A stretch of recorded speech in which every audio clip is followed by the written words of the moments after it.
বিসমিল্লাহির রহমানির রহিম। আসসালামু আলাইকুম। কেমন আছেন সবাই? আশা করি আল্লাহ তাআলার অশেষ রহমতে ভালো আছেন। আমরাও আলহামদুলিল্লাহ আল্লাহ তাআলার অশেষ রহমতে ভালো আছি। আজ হচ্ছে বুধবার সকালে নাস্তা থেকেই ব্লগটা স্টার্ট করেছি। আজ আমি সকালবেলা হচ্ছে আলুর দম পরোটা করেছি আর সাথে আম কেটে নিয়েছি।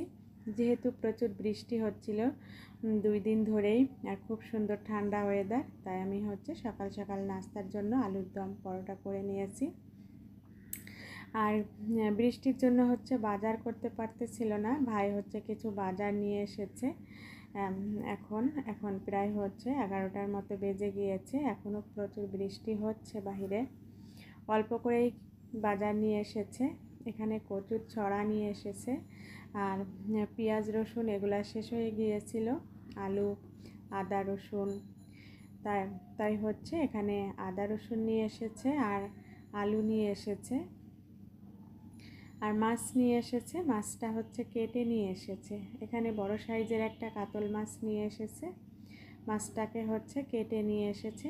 মাশাআল্লাহ খুবই সুন্দর ফ্রেশ তাজা মাছ।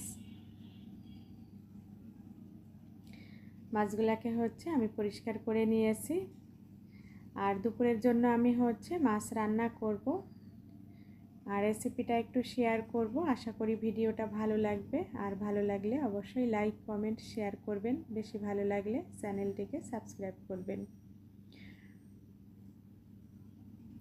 এখানে আমি 4 পিস মাছ নিয়েছি, পেটির মাছ নিয়েছি।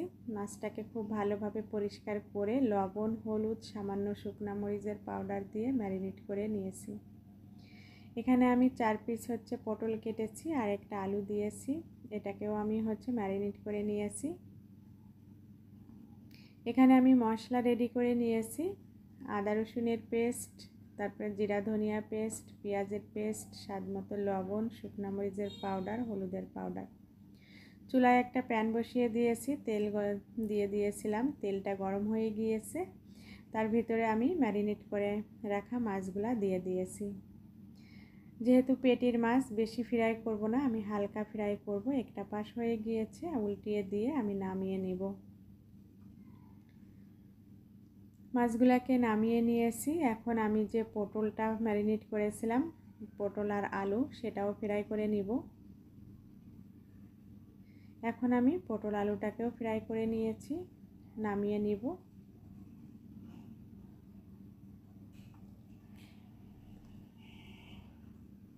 আমি আরও একটু তেল দিয়েছি কড়াইতে, তেলটা গরম হয়ে গিয়েছে। এ পর্যায়ে আমি যে মশলাটা রেডি করেছিলাম এখানে, সেই মশলাগুলো দিয়ে দিলাম তেলের ভিতরে। তেলের সঙ্গে একটু মশলাগুলোকে ফ্রাই করে নিয়ে সামান্য পরিমাণে একটু পানি দিয়ে কষিয়ে নেব।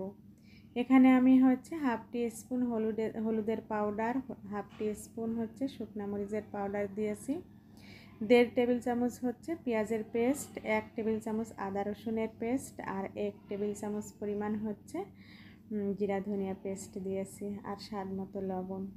মশলাটাকে কষানো হয়ে গিয়েছে। এ পর্যায়ে আমি হচ্ছে ফ্রাই করে রাখা মাছ আর সবজিগুলো দিয়ে দিলাম। দিয়ে আমি আলতো হাতে 1 থেকে 1.5 মিনিটের মতো নেড়ে চেড়ে কষিয়ে নিব।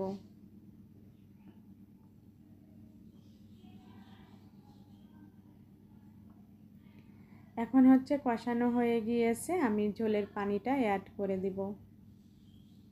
এখানে আমি আরও 1 বাটি হচ্ছে পানি দিয়ে দিব।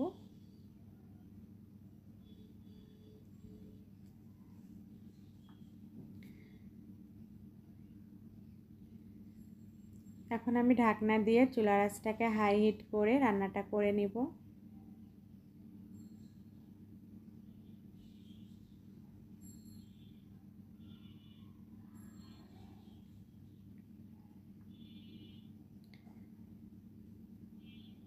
এখন হচ্ছে বলক এসে গিয়েছে, আমি ঢাকনাটা খুলে নিচ্ছি আর একটু নেড়ে চেড়ে দিব। আর এখানে আমি হচ্ছে কিছু কাঁচামরিচ অ্যাড করব। এখানে 4 পিস মাছের জন্য আমি 4 পিস হচ্ছে কাঁচামরিচ অ্যাড করলাম। আর কাঁচামরিচের আগার অংশটা আমি একটু কেটে দিয়েছি। আবারও ঢাকনা দিয়ে ঢেকে রান্নাটা করে নিব। ঝোলটা আরও একটু শুকিয়ে আসলে চুলাটাকে অফ করে দিব।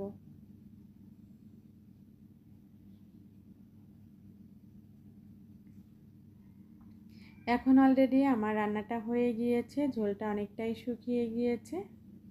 এখন আমি চুলাটাকে অফ করে দিব।